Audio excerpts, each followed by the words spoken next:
Nityanaya Paripurna Gunarnavaya Vishvodaya Sthitilayo Niyati Pradaya Jnana Pradaya Vibudha Surasaukya Dukkha Satkaranaya Vitataya Namo Namaste Asidudara Gunavaridhira Prameya Narayana Paratama Paramatsa Ekaha Samshanta Samvidakilam Jathare Nithaya Lakshmi Bhujantaragata Swarato Pichagri Tasyodarastha Jagatah Sadamandasandra Swananda Tushtavapusho Piramaramasya Bhutye Nijashrita Janastha Hisrujya Susta Iksha Babhuva Paranama Nimesha Kante Narayanam Namaskritya Naram Chaiva Narottamam Devim Saraswatim Vyasam Tato Jayamudiraye Devam Narayanam Natva Sarvadosha Vivarjitam Paripurnam Gurun Shagitartham Vakshyami Deshapah Lakshmi Narayanam Natva Purna Bodhan Gurunapi Kurma Shri Krishna Gita Bhashya Duktartha Sangraham. Hari Om. Welcome everyone to the Bhagavad-Gita Pratipadartha Chandrika. It's the word by word breakdown and throwing some light on the word by word breakdown of the Bhagavad-Gita shloka. So far we have seen till the 63rd shloka of the second adhyaya. Today, as the room title is suggesting, we will resume from shloka number 64. So what we have seen so far is primarily two full rounds of Bhagavad Gita discourse. So we saw the message coming from Sri Krishna with respect to dispelling the Vishada, the state of agony, distress, moroseness from Arjuna.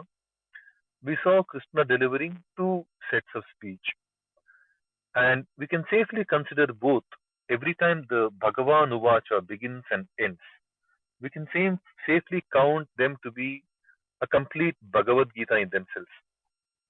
We saw that the first instance in which Bhagavan speaks, he speaks only two shlokas. There are only two shlokas attributed to Bhagavan Uvacha. In the same chapter, second chapter, shloka number 2 and 3, is where Krishna delivers all that was needed to be delivered in terms of making Arjuna get up and fight. And that's what he says. And very briefly, he says, from where are you getting these crazy thoughts? What you are trying to do is anarya. It is aswargakara. It is akirtikara. Thereby, very beautifully laying down the brief objectives of human life. We have to strive to become Arya, Arya Justa.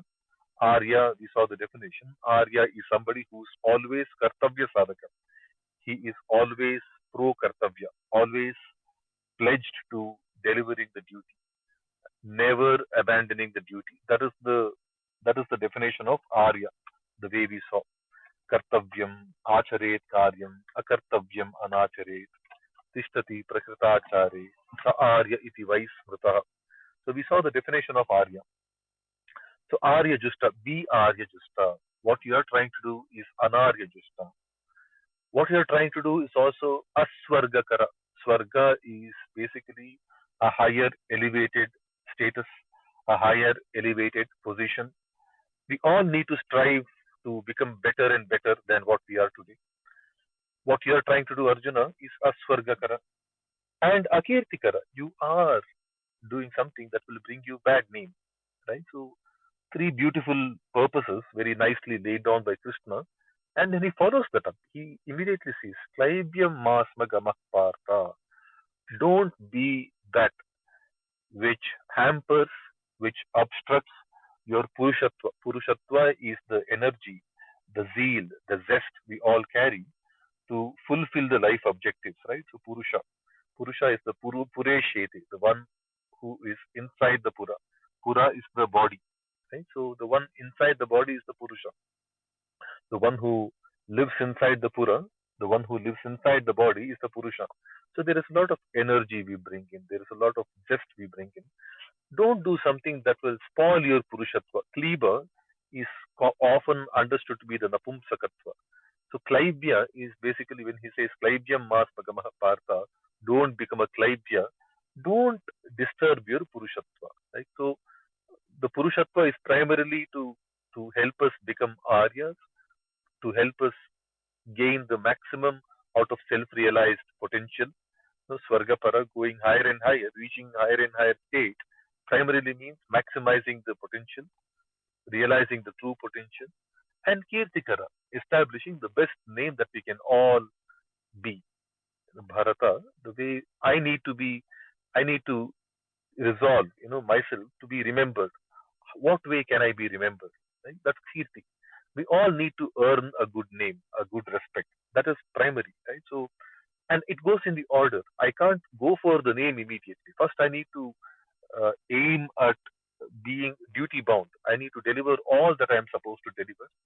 Then, within that delivery of what all I am supposed to deliver, I need to inch higher and higher and higher, and then look at the name. It can't be in any other order. So, the orderliness in which Krishna delivers the message is also bang on. I can't see name first and then try to fulfill the duty later, and then look at maximizing my potential later. It has to be in the proper order. First, fulfill the duty, then maximize the potential, then establish a name. So those two shlokas are perhaps the most important message. And that is one Bhagavad Gita in itself. Arjuna, if he were to be in a proper state, he would have got the message. But we know this is not a proper state, this is not a normal situation. This is a very special moment, and hence we have a very long Bhagavad Gita discourse coming our way. But then Arjuna goes on to ask a few questions, and good thing is that is where the yoga comes. The Vishada is also a yoga. Right? So he asks a few questions, and then we get into the space where Krishna delivers the message in a little longer sense. Sloka number 11 to sloka number 53. The 43 slokas can broadly be understood to come out in three different parts because Arjuna's Vishada was also expressed in three different parts. First part of Arjuna's Vishada was about him expressing the physical state, the how the body is frozen, the limbs are shaking, his mind is spinning, head is spinning, how his skin is burning, seems like burning, how his face is completely parched up, the completely dried up. So all that physical condition, he cancels that. Krishna immediately cancels that between sloka number 11 to sloka number 30 that these bodily tendencies are all at the lower level. They are all temporal. They come and go, and they don't stay with us forever. You have to elevate yourself. You have to withstand these worries, withstand these physical difficulties, and that's the only way to go higher and higher. They will not stay permanently, right? All the material conditions, they are bound to perish. Only the Atma, the one that remains forever. So, for the first 20 shlokas from shloka number 11, he only establishes the point about get back to your awareness of who you are. Stop crying. That's the theme, right? So physical conditions are all temporal. That's what gets established. And then from shloka number 31 to shloka number 40, he speaks about dharma because Arjuna's next set of worry, the way he expressed his Vishada was all about, oh, adharma will happen, dharma will go for a toss, all that nonsense. And Krishna beautifully brings in the thought that, okay, if you really want to focus on dharma, focus on swadharma. Don't just talk about dharma in an end-to-end fashion, in an unfocused fashion. Get back to the focus, talk about swadharma, what you are supposed to do, and establishes why Arjuna has to get back to his swadharma, which is yuddha as a kshatriya, perform the yuddha, the dharma yuddha, right? The 10 slokas are all about do the dharma because there is no loss of effort in doing dharma. There is no side effect. There is no adverse impact of doing your swadharma. That's the final shloka, right? Shloka number 40. And then from shloka number 41 to shloka number 53, he establishes buddhi, yukta buddhi, sthita buddhi, stira buddhi, samadhi. Right? Everything is the same, right? Vyavasayatmika buddhi. Because Arjuna's expression was of the same way. Like, I'm dharma sammuda cheta. Like, I have lost the intellect. I don't know what to do. I don't know what is right, whether to kill them or to get killed by them. Right? Some crazy, crazy thought that we hear from Arjuna. So get back to Buddhi. So the main Bhagavad Gita, the first bigger Bhagavad Gita was all about okay, the three stages in which Arjuna expressed his angst, his agony, his distress, his depression, his moroseness. He just cancels them in the same order by establishing prajna, by talking about swadharma, and by talking about the buddhi yukta yoga, the the samadhi kind of a yoga, right? So nishkama yoga. And then Arjuna has more questions about the thoughts around Sita Prajna. That is what we are in. Krishna explains Sita Prajna in very simple terms, but these things are easier said than done. Right? The definition can be as simple as Atmanyevatmana Tushta in sloka number 55. He says Atmanyevatmana Tushta Sita Prajna Tada Uchyate. One who is content within his own self, he is a Sita Prajna. Vitaraga Bhaya Krodha Sitadhihi Munirichyate. One who has overcome Raga Bhaya Krodha. He is Sitadhi, Stirabuddhi. Sitadhi, Dhi means Buddhi, right? Dhi and Buddhi are the same. Dhiyo yo naha prachodayat. When we say that, it's like, please give me good buddhi, right? Please enlighten my buddhi, right? So, the Sitadhi, right? Sitadhi is basically one who has overcome Raga, Bhaya, Krodha. But is that easy? No, it's not easy.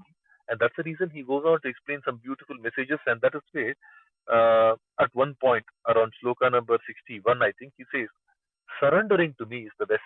Tani sarvani karmani sanyatya. You just surrender. Tani sarvani karmani. You know, yukta asita matpara. Offer them to stay engaged in my path. Control them all the emotions, all the indriyas, all the sense organs, and surrender unto me. Stay engaged in my path. Vashehi yasyendriyani. In that way, one who has controlled senses, he becomes a Sita Prajna. Tasya Prajna Pratishtita. His Prajna will be well established, which is basically stable. And then he goes on to warn. That's the last two shlokas we saw. A beautiful message. In a way, it's also very characteristically explaining what happened with Arjuna. Right? Dhyayato Vishayan Pumsaha. Shloka number 62, 63. They are like, the more you contemplate on the objects, the attractive objects of this life. Attractions could be attraction of my own people, like my own kith and kin. Attraction could be multiple, and that's what we heard in the second shloka of the Purushottama Yoga. Vishaya Pravalaha. There are many, many attractive things in this life, right? So Dhyayato Vishayan Pumsaha, the man who keeps contemplating on the attractions of this life. Sangahateshu Upajayate. He starts developing attachment over them. That's what happened with Arjuna. He started contemplating on people. I want to see who are the people that have come for this war, ganging up with Duryodhana. Who are the people who are wishing for good luck for Duryodhana? I want to see who are the people with whom I have to fight. He has to just stay in his line, wait for instructions from the commander in chief, which is Drishtadyumna. But no, Arjuna jumps a line and gets into contemplation. What happened with that contemplation? He starts developing attachment. All those Maharathas, Atirathas started sounding like Drishtva Imam Swajanam, like my own people, Acharyaha, Pitaraha, Putraha, Pitamahaha, Shvashuraha, Shyalaha, Sambandhinaha, all such names that he starts using, right? He's developing attachment. Okay, from contemplation comes attachment. Okay, Sangha Sanjayate Kamaha. From attachment comes desire. He starts telling Yesha Marte Kanchitam Naha, for whose sake, Rajyam Bhoga Sukhanicha, for whose sake we are desiring all these wealth and kingdom and things like that, all these riches. Te ime vastita yuddhe. These people have come in this yuddha. Pranan tyaktva dhananicha, by giving up their, wish to live, desire to live, which means he wants to have the kingdom and also the people around him. He doesn't want to lose a single person. That's where when we say yoga kshema, niryoga kshema, when you become niryoga, because Krishna knows you are seeking both yoga, which is acquiring something that you don't have, and also you are seeking kshema, which means you are trying to protect what you currently have. So Arjuna is typically looking for acquiring something that doesn't have, which is the kingdom, and also retain the one that he already has, which is all the kith and kin, all the people, right? So by more and more contemplating on the Vishaya, he starts developing attachment. Attachment leads to desire, desire to live with them, not to lose anyone. Okay, Kamat Krodho Vijayate. From that desire, anger. Like, he starts shouting at everyone. Hatvaita Natatayana. Yadyapyetena Pashyanti Lobho Pahata Chetasa. These deluded people, if they don't see what we are all going to do, such a Gora Papa that we are all supposed to commit. Like, even if they don't see. So he's actually slandering them all. He's losing it. He's getting angry. He calls them all Atatainaha. Like, Atatainaha, it's a very bad description. Like, it's the worst people because Atatai, when you see an Atatai, you have to just go kill them. Like, there is no other. So he's actually getting angry. The Krodho, the Kamat Krodho Vijayate. Krodhat Bhavati Sammoha. He is losing it now. He's getting delusional. That is where he starts telling, like, Yadi Mama Pratikaram, in this unarmed, unrelenting, unreacting state of mind. If somebody from the enemy side comes and kills me, I will consider that to be very good for me. Like, no, he's getting completely bewildered. Krodhat bhavati sammoha. Sammoha smriti vibhramaha. Smriti can be memory, personal memory. Smriti can be memory, which is a societal memory, which is then the Dharma Shastra, because that is what we call Dharma Shastra. We call it as Manusmriti, Parashara Smriti, Yajnavalkya Smriti. So Smriti is basically Dharma also, right? The essence of Dharma is also Smriti, right? So he says, Prichami Tvam Dharma Sammoda Cheta. I am losing it, Krishna. I have become bewildered. So, uh, you know, uh, Sammohat Smriti Vibhramaha. You will lose Smriti in that bewildered state. Smriti Bhramshat Buddhi Nashaha, right? So, by the loss of memory, by the loss of sense of Dharma, you will also lose your Buddhi, the intellect, the discriminatory power to know what is right or what is wrong. That is Buddhi, right? So, Arjuna says that I don't know. Nachaita Dvidmaha Kataranno Gariyo. I don't know what is good for me, whether to kill them or to get killed by them. Right? So Etana Hantum Ichchami. Okay, Natopi Madhusudana. So he's losing the buddhi also. He doesn't know what to be done, whether to kill them or to get killed by them. Right? Buddhi Nashat Pranashyati. With the loss of buddhi, you will be completely gone. That's what Krishna says in these two shlokas, shloka number 62, 63.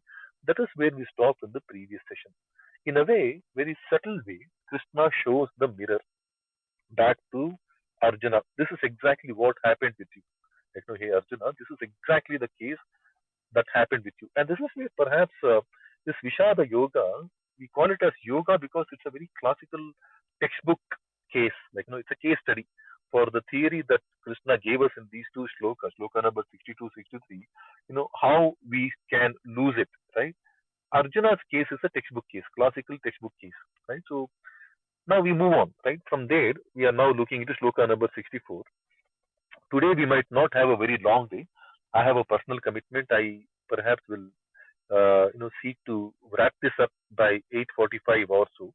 There is a personal commitment, so I didn't want to cancel this event, so we are having it.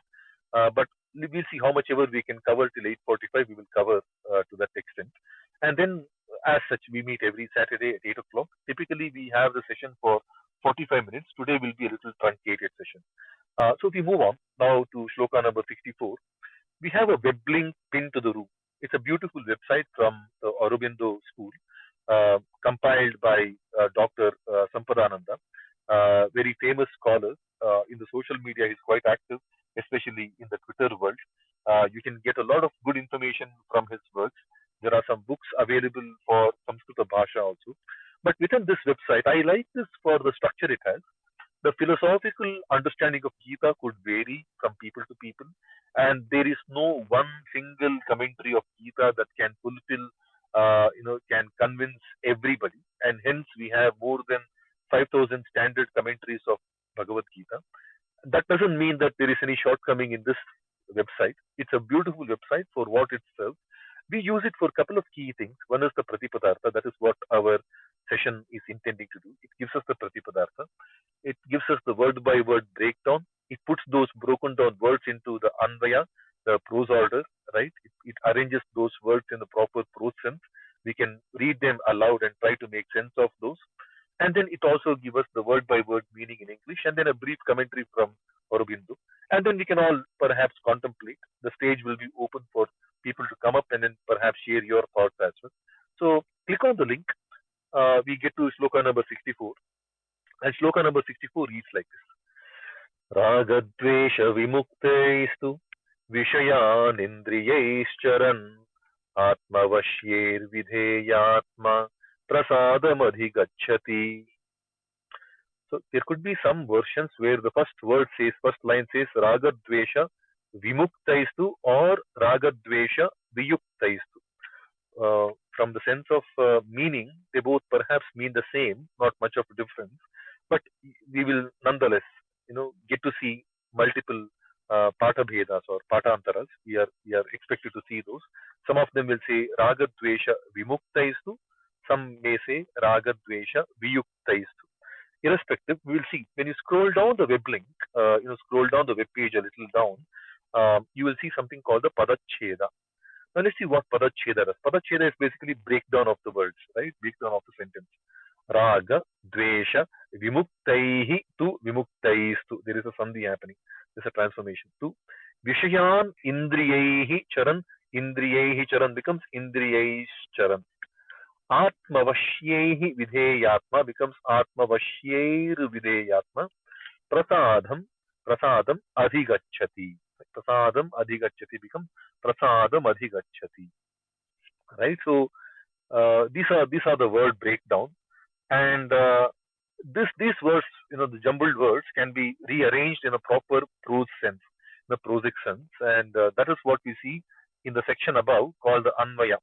In Anvaya, we see the prose order of these words, right? When they are spoken in, when they are put to use in a proper prose sense. The Anvaya reads like this: Vidheyatma tu atmavashyaihi ragadvesha vyuktaihi indriyaihi vishayancharan prasadam adhigacchati. Right? So that's the sentence. Now, vidheyatma tu atmavashyaihi ragadvesha vyuktaihi indriyaihi vishayancharan prasadam adhigacchati. What does it mean? For that, we need to go on top, scroll up a little bit. You have a link called the dictionary. When you click on dictionary, in the same order of the Anvaya, which is a prose order, we get to see the English meaning. Vidheyatma tu. Vidheyatma tu, indeed, a Vidheyatma. Vidheya Atma is, Vidheya is, Vidheyo Vashavartani Nama. So Vidhi means Lord Chaturmukha Brahma is also Vidhi. So Vidheyatma is somebody, of course, the self-controlled one. But self-controlled is a little more, there is a lot more gravity to this word rather than just the self-controlled one. Okay, one whose Atma is pledged, or being completely captivated in the Vidhi. Like, Vidhi is basically the providence, right? We call it a providence, or, Chaturmukha Brahma is also Vidhi. Like, so so Brahmadina, like the one who is completely surrendered to the Lord, okay, or one who is completely self-controlled, because some people can see the Brahma within their own self, right? So that's also possible. Okay, in some schools of thought, that's also possible. So Vidheyatma, the completely controlled one. Two, for verily, indeed, there are different ways in which we can do that. So Vidheyatma to the one who is completely controlled, which means, see, we need to see the context, right? The past three shlokas are all talking about surrender to me. Like, shloka number 61 starts with surrender to me. And shloka number 62, 63 says why you should surrender to me, right? Because if you don't surrender to me, if you don't completely focus your thoughts on me, if you keep your thoughts open for wandering and meandering, you will get lost. And he shows the logical construct as to how that is possible, right? So one who is completely surrendered to the Lord, one who is completely under the adhina of the Brahma, under the adhina of the Vidhi, which is basically completely self-controlled, right?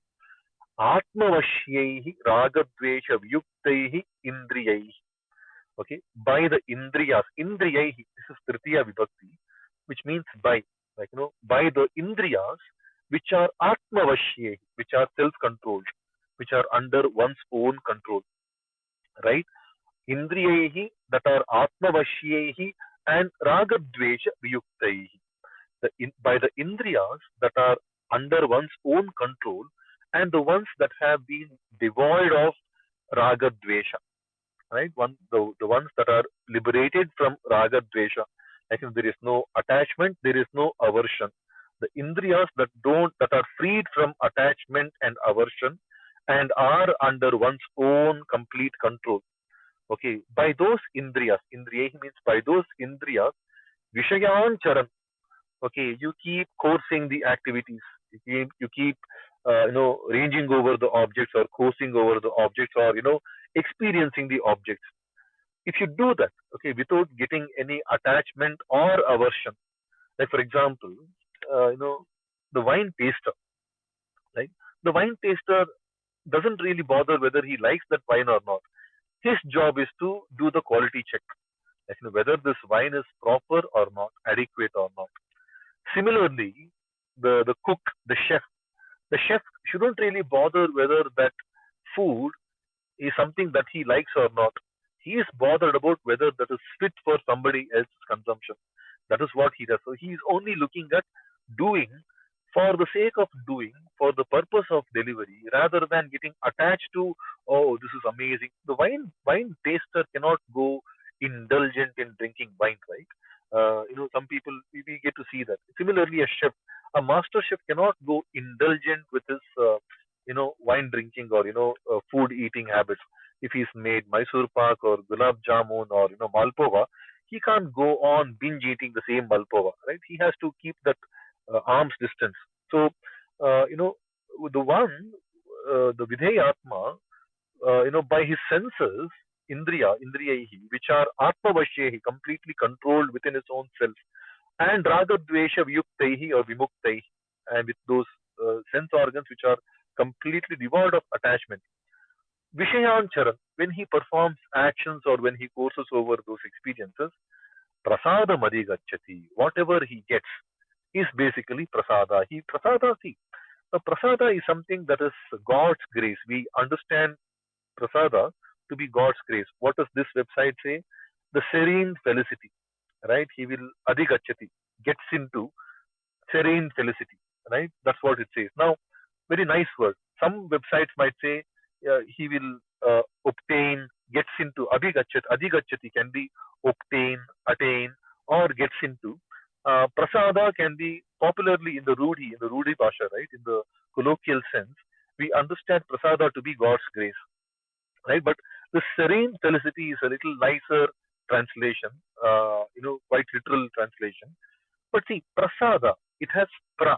Pra is normally prakasha, prakarshana, which is enlightening. And sada has sat. It has the word sat in it, sattva in it. So the serene felicity can make sense, right? So whatever comes our way, in that sense, where we are completely devoid of raga, dvesha, and we continue to course and experience objects, okay, with completely self-controlled sense organs and completely under adhina, vidhi adhina, videyatma. Okay, in that kind of a sense, whatever we do, we will be enlightened, of the prasada, and we will be in sattva all the time. So prasada, so basically, whatever we receive in that kind of a path of experiencing actions, okay, everything will be prasada, everything will be God's grace for us, right? So that's the way we can understand. So again, the undertone of this is you do the job without getting attached to the things, right? Don't think that it is your people. You have to fight the war, fight the war. Offer everything, all your Indriya experiences, you offer them to me. I am the Bhagavan, right? The more you contemplate on the objects, you will get attachment, you will get desire, you will get anger, you will start losing it, right? So you will be completely ruined, right? Let's see what Aurobindo interpretation says. On the top, we have something called the link called the shloka. Click on that and scroll down a little bit. You'll see Aurobindo interpretation. It reads like this. It is by ranging over or experiencing the objects with the senses, but with the senses subject to the self, controlled within the self, freed from liking and disliking, freed from raga, dvesha, attraction and aversion, that one gets into a large and sweet clearness of soul, prasadam and temperament, prasadam adhigachati. Right? So this is what it says. I mean, quite literal translation. Sometimes it might throw us away, but we need to make sense. Okay, don't let senses get indulgent, get them freed from attractions and aversions, and then experience things without any attractions and aversions from the senses perspective. Be completely self controlled. Be under the adhina of the Brahma, under the Vidhi, under the providence. Then, if you do it this way, whatever comes your way is prasada, which has prakarshana, enlightenment to it, and sattva in it, right? So don't think about the results. Perform your duties without attachment, and whatever be the results, whether your guru, acharya, your pitamaha will remain with you or not, that is all result. But whatever be the outcome will be good, no doubt about it, right? That's what this shloka says. Very beautiful shloka. We now go on top. We have the link called the next. When you click on that next, we move on to sloka number 65. We can now move on to sloka number 65. In the meanwhile, this is a community exercise. I am only facilitating the reading. We are all trying to learn Bhagavad Gita in as much pure way as we can. We are taking the help of one website, which is quite good.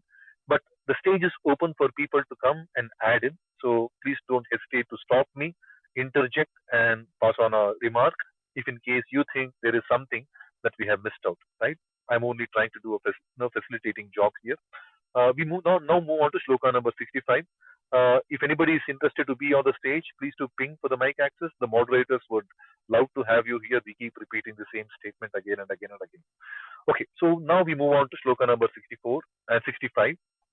It reads like this.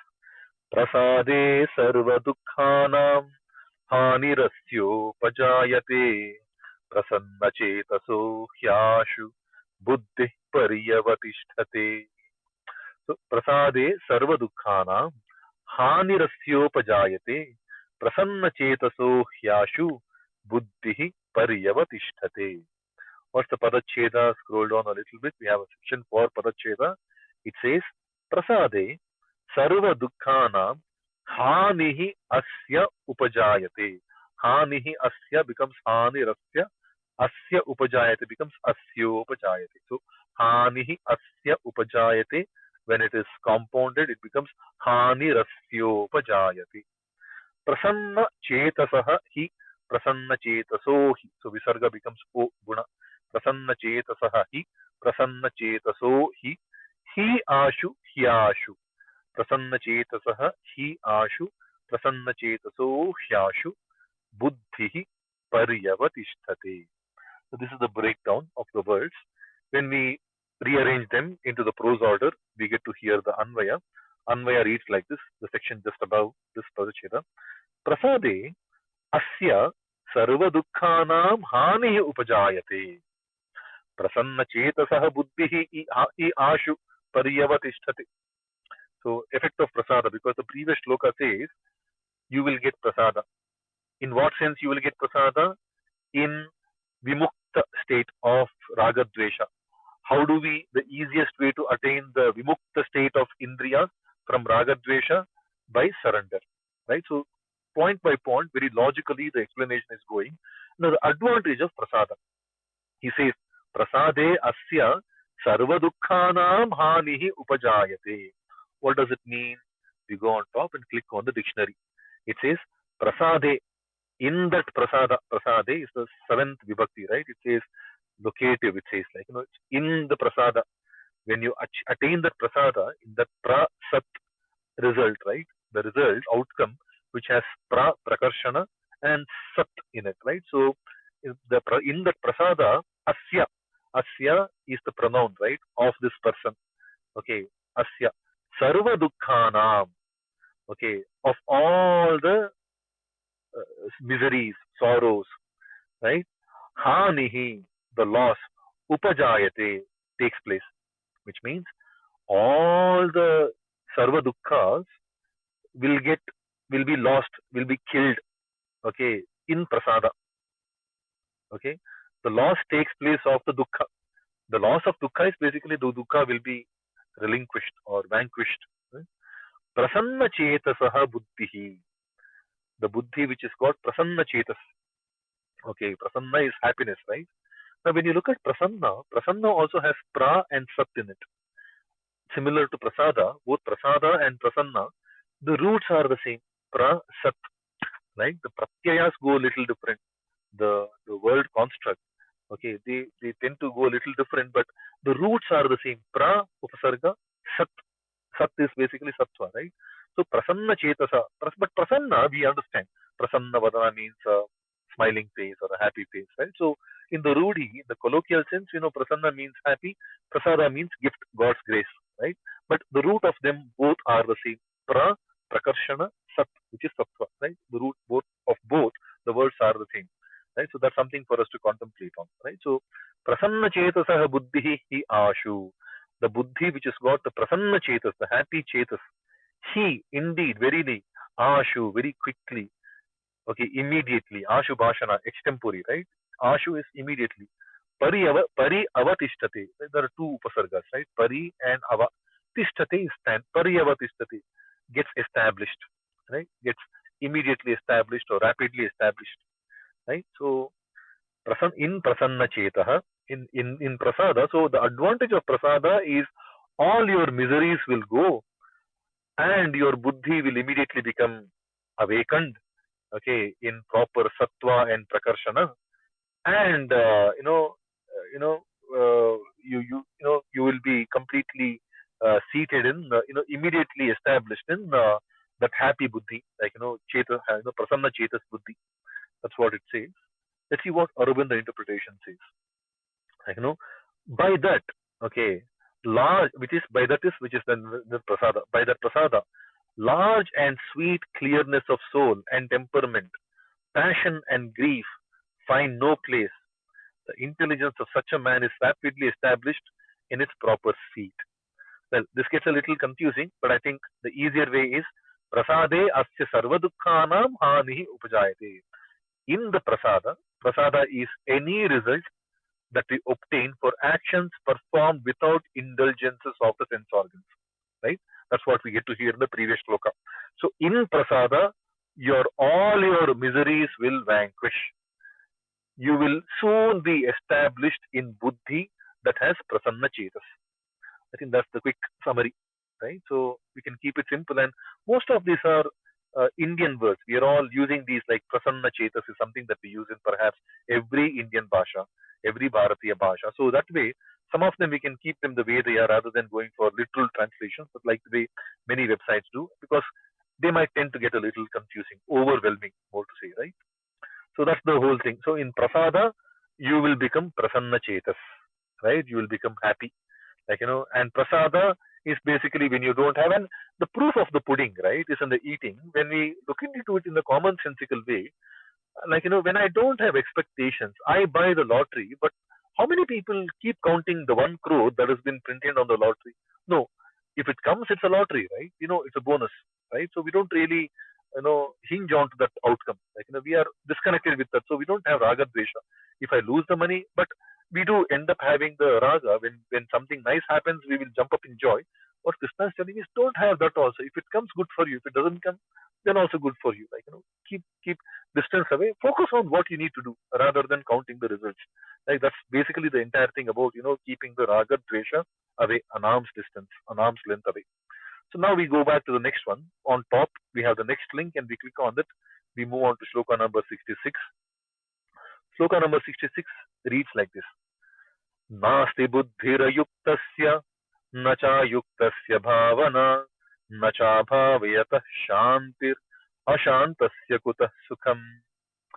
So very simple one. Nasti buddhi ayuktasya न च अयुक्तस्य भावना न च भावयतः शान्तिः अशान्तस्य कुतः सुखम्. The Padacheda reads like this: Na asti buddhi ayuktasya न च अयुक्तस्य भावना न च अभावयतः शान्तिः अशान्तस्य कुतः सुखम्. There's a question mark from Krishna while explaining. He's supposed to provide answers, right? But there are questions also he poses. Very nice. What does the prose order say? Let's read the Anvaya. Ayuktasya buddhihi na asti. Nacha ayuktasya bhavana, in bracket we can say asti. Nacha abhavayatah shanti, in bracket again we can consider asti. न Nacha abhavatah shanti asti. Ashantasya kutah sukham. Sukham kutah? Question mark. Now, what does all this mean? We go on top, we click on the thing called dictionary, we read Ayuktasya buddhihi na asti. One who is not engaged. Ayuktasya, one who is not properly engaged. Ayuktasya, of the person who is not properly engaged. Buddhihi na asti. The intelligence does not exist. There is no buddhi for a ayukta. One who is not properly engaged doesn't have buddhi. When so it's the same thing, right? If you have buddhi, you are properly engaged. The corollary of that, if you're not properly engaged, which means your buddhi is gone for a toss. Right? That's what we heard in shloka number 41 also. Vyavasayatmika buddhi, yukta buddhi ekeha. You only have one path, right? If you don't have a proper yukti, if you don't have proper resolve, you have multiple options, right? So corollary of that, if you are not properly engaged again, it can be in yoga. Yoga is basically yukti, right? Yukti in yoga are perhaps the same. They are again share the same root. Can't say they are the same, but they are shared in common roots, right? So one who is not established, firmly established in a resolve, his buddhi is gone amiss. Nacha ayuktasya bhavana, and also one who does not have a proper resolute path. He doesn't have proper feelings also. Like there are people, I have watched movies with people who came with an indifferent attitude, right? Shall we go to a movie? Oh, whatever. I will go morning show or evening show. Oh, whatever. Which movie shall we go? Shall we go for this or that? Whichever, right? So when you have that indifferent kind of an attitude, bhavana, how was the movie? It was there. Like, something happened. You think the hero was right? Maybe. Like, no opinion. Like, so when you don't have proper yukti, when you're not properly engaged, when you're not pledged in a certain path, you don't have bhavana, you don't have proper feelings also, right? Expression. Bhavana is also manifestation. Bhavana can be bhavana, bhava, bhuti, bhu. Like, it's the existence, right? Bhavana is in existence, manifestation, expression, feelings. Like, these are bhavana. Bhavana, in the colloquial sense, we can count it to be feelings. Right? So, ayuktasya bhavana na asti. There is no bhavana for ayukti. There is a properly disengaged person.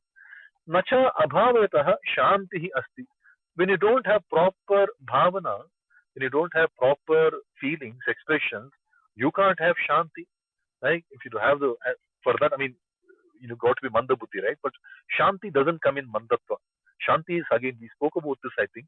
Shanti is not where we offer person couple of peg. Like, we have this colloquial saying, right? Today, every corrupted, lines that says, usko do peg pila re, shant ho jayega. That's not shanti, right? Shanti has a lot of shamatva. Sham is basically a lot of goodness, right? So Shanti doesn't come in mandatva. Shanti comes in awareness and things like that. So when you don't have proper bhavana, when you don't have proper expressions, proper manifestation, proper existence, how can you have Shanti? Like there are people, we can see that, around us. They go to restaurant. They don't know which restaurant they want to go to. They don't know why they want to go to a restaurant. They just want to change. Go to a restaurant. They don't know what to eat. Whatever comes, they have an issue. Oh, this one didn't have this. Oh, how was this? Oh, that soup was not hot enough. The cutlery was not clean enough. They didn't give the right cutlery. They gave the wrong spoon for the soup. So you have issues after issues after issues. Okay, when you don't have proper expression. But for a person who's got proper expression, he will know if it's not right. He will move on to the next one because he's clear, and he's also got the yukti and the buddhi, right? The shanti gets established only when we have that yukti, the buddhi, the bhavana. So Krishna is directly saying, Nacha abhavayataha shantihi asti. When you don't have proper expression, when you don't know proper experiences of life, you can't have shanti. And ashantasya kutah sukham. Where can there be happiness when there is no shanti? Now, very nicely, this is something to note, like, very properly to note for a couple of reasons. One is, whenever we speak of happiness and shanti, they come together, and that's what we get to see throughout Bhagavad-Gita. Not here, in multiple instances in the future also, next also. Whenever he speaks about shanti, sukha, shanti come together. And why is he talking about sukha?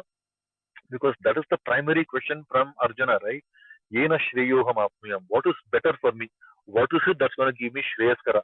And that context Krishna never misses, right? He always stays truthful to that one particular inquiry from Arjuna. He doesn't lose that at all. He's constantly sticking to what is good for you. What is good for you is Shanti, Sukha, Yoga, Siddhi, Samadhi. So he keeps, reminding him this is what is good for you, right? But very importantly, I think shloka number 51, 52, 53, one of these, 52, I think. He says, Yada te moha kalilam buddhi, uh, uh, Yada te moha buddhir vyatitarishati, tada gantasi nirvedam shrotavyasya shrutasya cha. I think, yeah, let's see. Shloka number 52, I think. Shloka number 52 of the same chapter, he says, Yada te moha kalilam buddhir vyatitarishati. Tada gantasi nirvedam shrotavyasya shutasya. It's very important, right?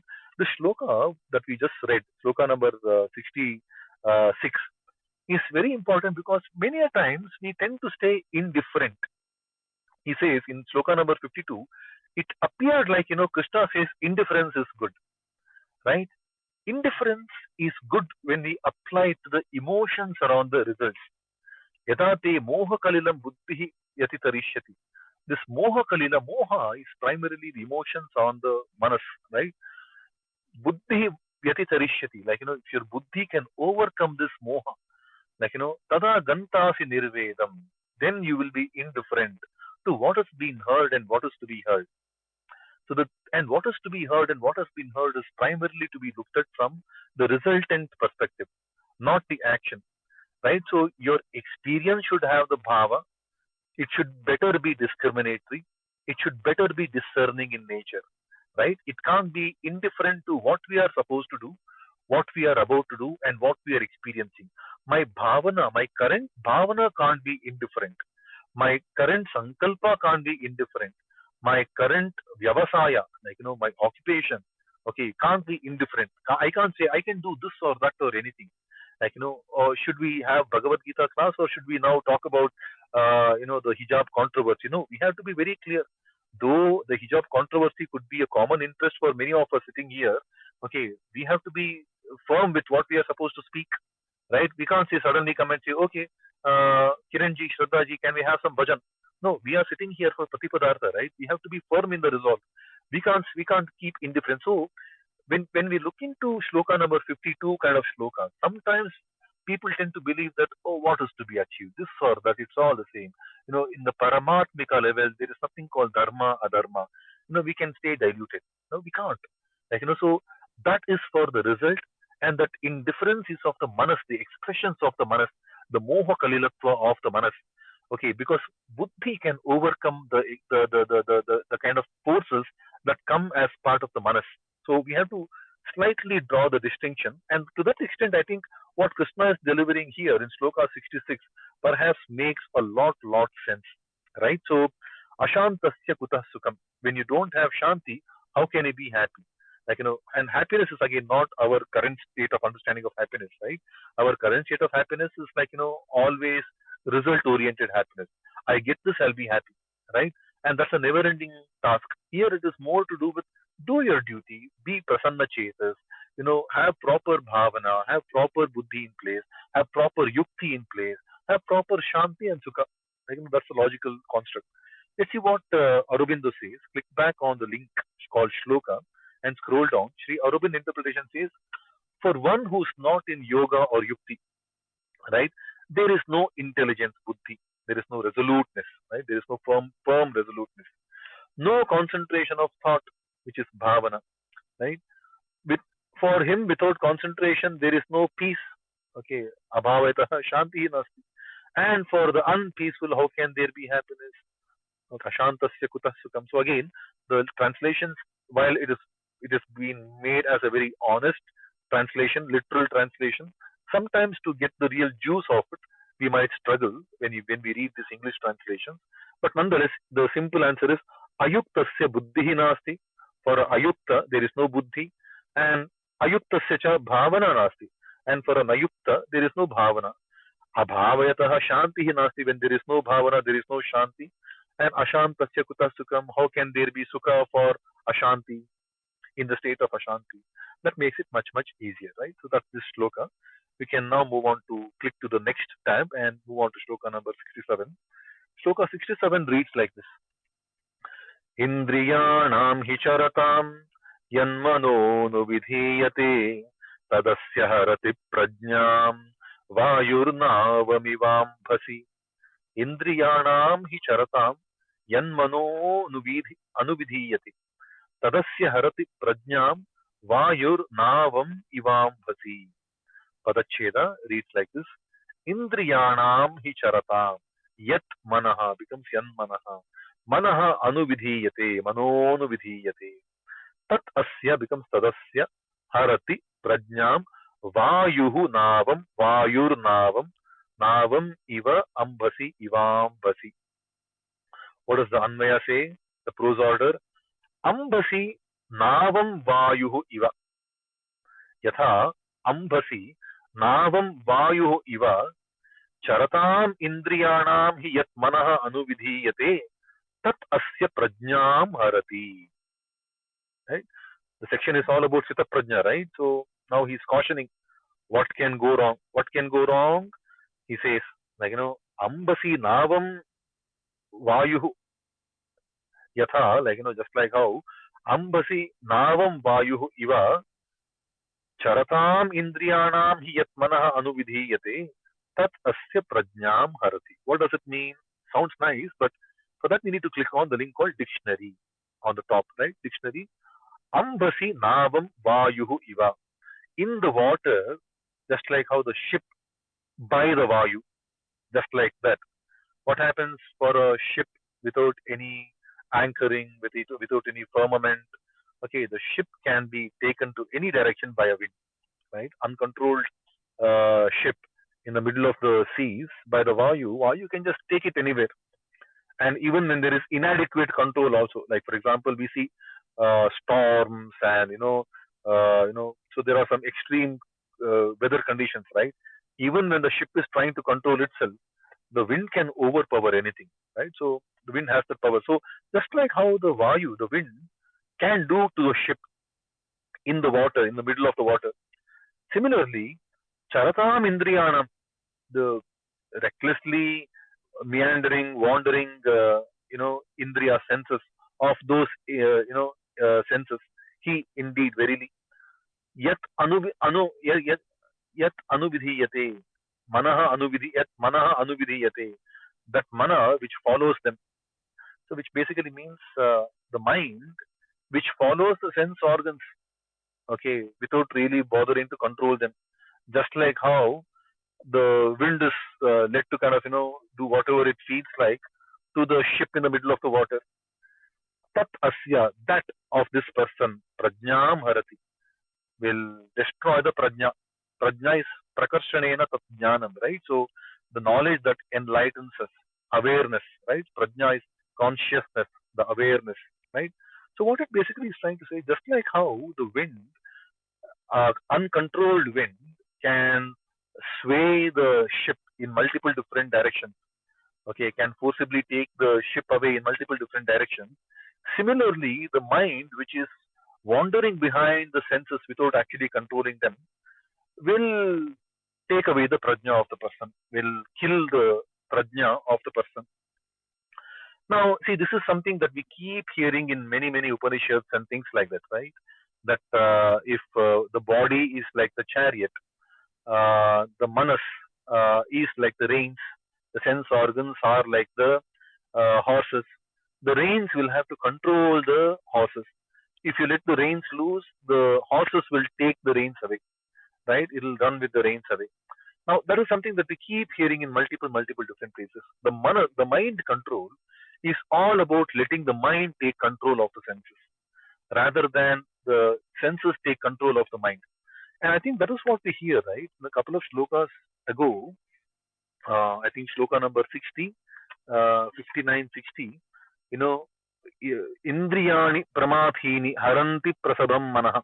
The Indriyas are very, very turbulent and they can easily defeat the, I think shloka number 60. Indriyas are very, very turbulent and they can easily kill the manas. And that is where he says, okay, to easily control the mind, offer them to me. You are not experiencing anything, right? So that but what happens when the manas is not under control, is not controlling the senses? He says with that uncontrolling, non-controlling manas, the prajna is completely lost. And asya tadasya, right? Tat asya, like that one, even if it is going behind one sense, okay, indriyanam is bahuvachana, but tat, there is a singular vachana, right? That can mean that, even if the manas is weak on its knees by one sense organ, you'll be gone completely. See, this is again very important distinction being drawn. We will see why, okay, quickly. But I think the quick meaning is just like how the wind can snatch away the ship, right, in the middle of the ocean without proper control. Similarly, the manas that is going behind the senses, okay, even if it is going behind one sense, it will completely kill your awareness, your prajna, your consciousness, right? Because prajna is, there is pra in it, which is prakarshana, and jna in it, which is jnana, which is that awareness that is enlightening in nature. That is prajna. And this is all about sita prajnata, right? So explanation is the prajnata. Now, couple of similes, right, around the simile. The the the prajna is linked to the ship, right? The field is the sea, right, in the middle of the water, very turbulent water, right? The water is very, very turbulent. There's a lot of energy there. And the manas is to the wind. Wind is the manas, right? Very, very forcible, very, very, very strong. It's got a lot of strength in it. Manas can be overpowering. Today, we get to see how emotional hijacks are happening, right? I spoke to this cab driver. The cab driver was talking about the atrocities happening in the society, and then we see people jumping up, right? Because emotions have the power, the manas has the power to amplify situations and then completely dismantle a person's intellect. Then we will not think about buddhi. Why does that person always speak to cab driver? I keep traveling in Uber myself so many times. I never see people talking so much. Okay, even if I end up talking, will they really give a political opinion? Buddhi is never used, right? And why is this person having so many opinions from taxi drivers? Is it all the taxi drivers that matters? Don't we have anybody else having an opinion in the society? So our intellect can be snatched away when emotionally people try to blackmail us, right? That's what happens when people want to set a narrative. They try to amplify an emotional pitch, like, so that, the buddhi is completely forgotten. Like, oh, what happened to the workers, RSS workers and BJP, in Kerala, in Bengal. I mean, we don't know what the leaders have done to those families. We don't see the families crying. And we never hear any statement from those families which are victimized. We keep hearing from everybody else. Like today, we keep hearing a lot of people crying for what Rama did to Sita. In Ramayana, when we study Ramayana, we don't see Sita agonizing so much. She's never in agony, right? So the buddhi, when emotions has that ability to snatch away the buddhi, like the similes are drawn here, right? So that's very important. So if you go behind one indriya, your prajna can be completely lost. Now that one indriya, right? I think there are many, many drishtanta. See, in our life, I think we briefly spoke about that when we saw shloka number 59, right? Vishaya vinivartante nirahara sadehina. When we fast, our our interest in every other sense organs will diminish, will cease to exist. But when we do fasting and all, even if we let one sense organ alive, active, and the mind goes behind it, like, there is a very thin line difference between fasting completely and fasting with only water. And person who has not, fasted without any consumption, let him take one glass of water one day because it's harmless, deemed harmless. Later he will realize that that was unnecessary. I didn't need it. Like, a person who does only fasting with water, let him have one coffee. That coffee would have been rendered so useless after half an hour of having it. A person who is used to doing fasting with only one coffee in a day, let him have one fruit juice, additional fruit juice. He will think that was utterly unnecessary. So in whatever state in which we are in terms of self-control and things like that, let's surrender to the temptations of the manas. After some time, we see that was absolutely unnecessary, right? And we just controlled a little bit. I mean, people who do nirahara, absolute nirjala, nirahara, upavasa, right?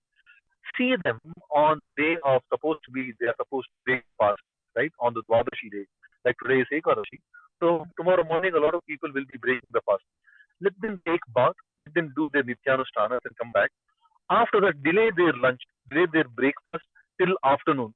They will be sorted. They won't really think about, because after a point in time it will become autopilot, right? There's many exercises that we do in terms of self-control. They tend to become autopilot. But if we go weak on the knees, even on one senses, that will completely snatch away the prajna. That's exactly what Krishna is telling, right? So even if you let your manas go weak on even one sense organ, you will be completely vanquished. Your prajna is lost. Let's see what Aurobindo interpretation of this shloka says. It says, you have to go back to the shloka link. It says, such of the roving senses as the mind follows, that carries away the understanding, just as the winds carry away a ship on the sea. Well, again, as I said, it can get a little misleading, confusing, but simple sense. Amdasi navam vayu iva. Just like how the vayu can do to the ship in the sea. Charatam indriyanam. Okay, the indulgent of the indulgent senses. Yet manaha anuvidhyate. The mind that follows the same indulgent sense organs. Tat asya prajnam harati. That kind of a mind, that kind of an indriya will snatch away the prajna, will kill the prajna, will kill the consciousness of that person, such a person, right? Don't go behind sense gratification, sense indulgences. That's what it says. So offer everything to the Bhagavan, look for the prasada, have the prasanna, have the bhavana, have the buddhi, have the shanti, have the sukha. Don't go behind the senses. If you go behind the senses, the manas can become extremely turbulent, because the indriyas are extremely turbulent.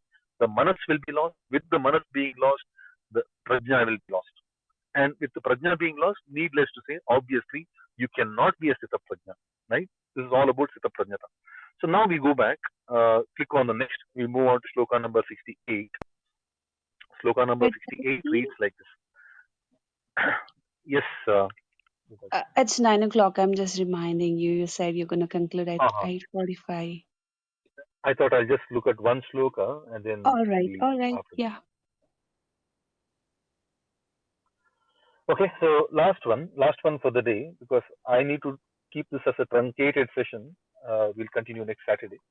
Hopefully next Saturday will be the same time, 9:30. We can go on till 9:30. Bharataji, Today it I is have some personal okay stuff if to do. it's something like you don't have to squeeze in. We can anyway do it, No, we right? just logically it will just bring us to one Okay, section. okay. Okay, so this is the last time he says Tasya Prajna Pratishtita, right? He doesn't talk about Sita Prajna after this. He will stop about Sita Prajnata after this shloka. He will talk about Brahmicity. That's another thing altogether. We'll see. But shloka number 68, 60, 68. Okay. Tasmadyasya mahabaho निगृहीतानि सर्वशः इन्द्रियाणीन्द्रियार्थेभ्यः तस्य प्रज्ञा प्रतिष्ठिता. So tasmad yasya mahabaho निगृहीतानि सर्वशः इन्द्रियाणीन्द्रियार्थेभ्यः tasya prajna pratisthita.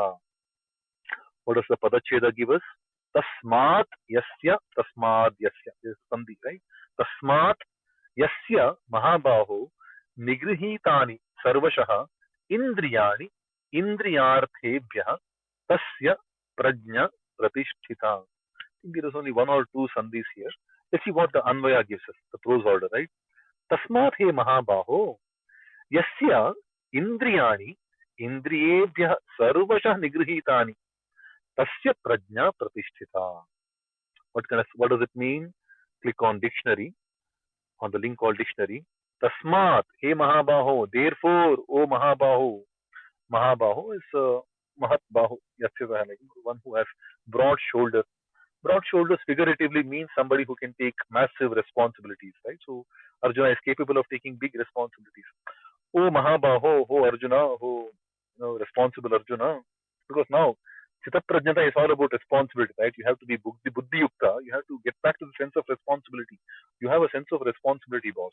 So, hey boss, hey Tasma, hey Mahabaho, hey responsible Arjuna. Therefore, Yasya Indriyani, whose sense organs, Indriyarthebhyah Sarvasha Nigrihitani, are distracted or distanced away or restrained in all ways possible from the sense experiences, from the attractions, from the sense objects. of a person whose indriyas are completely an arm's distance from the, no, which basically means not getting indulgent. Okay, tasya prajna pratishtita. His prajna is established. He is a sita prajna in a sense, right? So basically, you control your senses. Don't let your senses go indulgent. You will become a sita prajna. But it's not easy. It's all this entire is coming because it's the same thing, right? Atmanyevatmana tushta sita prajna sadochate. So I think all know. I need to leave. Let's quickly read the Aurobindo interpretation and close for the day. The Aurobindo interpretation says, therefore, O mighty armed Arjuna, the one who has utterly restrained the excitement of the senses by their objects, his intelligence or prajna intelligence is not the same. We will see why we have spoken about this. Why intelligence is buddhi, prajna is awareness, right? His intelligence is firmly founded in calm self-knowledge. Again, all of this is unnecessary. He will be a Siva Prajna. I think that's a better way to understand it. Okay, so basically, one who has completely become non-indulgent with all experiences from his sense organs. The sense organs are sense organs are called the Jnanendriya. They are the channels through which we seek knowledge. Right? They should at least get indulgent. They should never get indulgent. If we need to be jnanis, we should only use them for the channel that they are to provide us the knowledge. Because everything that we know as knowledge has come through one or more of these five channels, right? What we see, what we read, what we hear, what we practice, what we taste. And as a child, we learn through putting everything in our mouth. So let them be the jnanendriyas, nothing more. Don't get indulgent. If you become like that, you will be a sita prajna. You will have jnana that will give you prakarshana, that will give you awareness, complete enlightenment, right? You will be sthiti. Any questions? The forum is open for hand raising. We can continue from shloka number 69. 3-4 shlokas and we are done with the second chapter. But quite an interesting chapter this. Any thoughts, any questions before we conclude?